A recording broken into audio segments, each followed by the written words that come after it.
Hello les amis, je vous propose aujourd'hui de dessiner Splatoon, un jeu vidéo de Nintendo. Pour ce dessin, j'ai besoin de papier pour manga d'éditeur, d'un crayon, d'une gomme, éventuellement une gomme de précision, de liners de plusieurs tailles, de quelques Neopico Color, de crayons de couleur et enfin un roller gel. Je commence par schématiser le visage par un cercle, puis je l'allonge et je détaille petit à petit le reste. Alors c'est une série de dessins Neopico Color. La plupart des constructions sera à peu près toujours la même chose. Je vous laisse observer les vidéos pour voir les nuances qu'il y a entre les différents dessins. Dans ce dessin, j'utilise un porte-mine shaker de marque japonaise Mono. Si ça vous intéresse, on a fait une présentation sur ce produit. Alors, Splatoon est un jeu de Nintendo sur Wii U qui sort aujourd'hui même. Le principe du jeu est très simple, il y a deux équipes sur un terrain. Le but est de peindre le terrain aux couleurs de son équipe. L'équipe gagnante sera celle qui aura peint le maximum de surface. Chaque équipe peut avoir des armes ayant des caractéristiques différentes. On peut ralentir son adversaire en l'aspergeant de peinture et puis à un moment ça va le ramener au début de sa zone de jeu et ce qui fait qu'il devra traverser tout le terrain pour repeindre de nouvelles surfaces. C'est un jeu avec une prise en main immédiate, une profondeur stratégique qui est quand même fabuleux. C'est un jeu qui se joue sans fin, c'est vraiment du fun illimité. C'est sans doute le jeu qui transforme la Wii U comme la console qu'il faut avoir. Ce jeu sera sans doute un carton. On devrait sans doute le voir dans les salons et ça sera un peu comme le Just Dance, une attraction un peu incontournable. Une fois le croquis terminé, je m'attaque au line. Je vais utiliser le Neopico Line 3. C'est un liner japonais qui possède pas mal de tailles. Je commence par le cadre avec le liner le plus gros, le 2.0.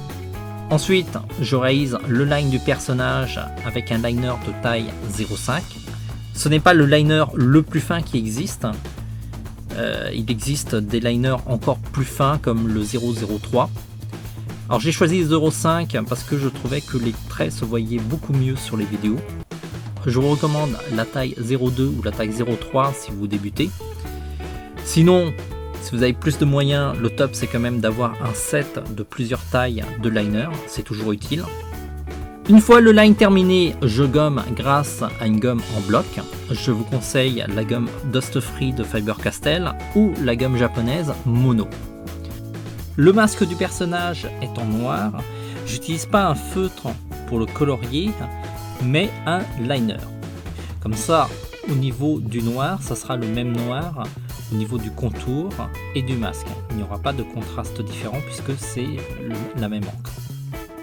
J'enchaîne par la colorisation au Neopico Color. Alors c'est un feutre japonais avec une pointe pinceau et une pointe fine. C'est un feutre que j'aime beaucoup car c'est un feutre qui n'a pas la grosse mine biseautée qui, soyons honnêtes, n'est pas souvent utilisée, à part chez les dessinateurs hyper expérimentés. Sinon, pour la plupart, on l'utilise assez rarement. La pointe fine est très utile pour les détails. Et la pointe pinceau, c'est plus pour les grandes surfaces et faire des effets.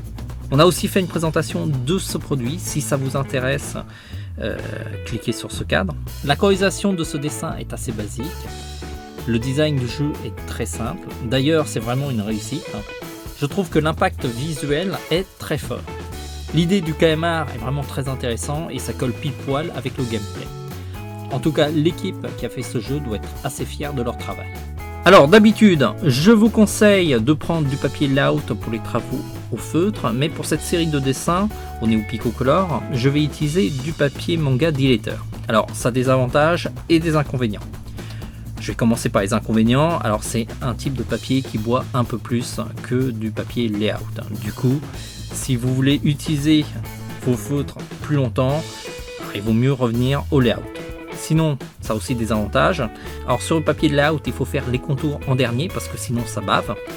Et ce n'est pas le cas de ce papier. Vous pouvez faire les contours d'abord, d'ailleurs c'est ce qu'on fait, et la colo après, ce qui est quand même beaucoup plus pratique et plus naturel pour les débutants. Gardez bien en tête que dans cette vidéo, on utilise du papier d'éditeur, du Neopico Line 3 et du Neopico Color. Dans cette configuration, les contours noirs ne bavent pas.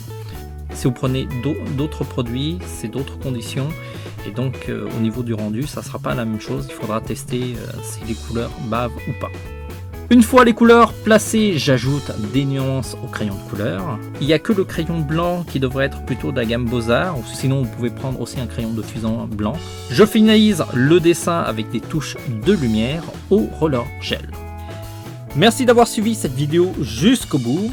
Si vous l'avez aimé, faites-la partager à un max de monde. Et puis, si vous reste un peu d'argent après avoir acheté Splatoon, vous pouvez aussi vous équiper dans notre boutique. N'oubliez pas de vous abonner à notre chaîne YouTube. Vous pouvez nous suivre au choix sur notre site, Facebook ou Twitter, voire même les trois. On s'est mis récemment à Instagram. Alors, on n'est pas très régulier pour l'instant. Le compte, c'est @tvhland. C'est plutôt facile à retenir. On se dit à très vite. En attendant, dessinez bien.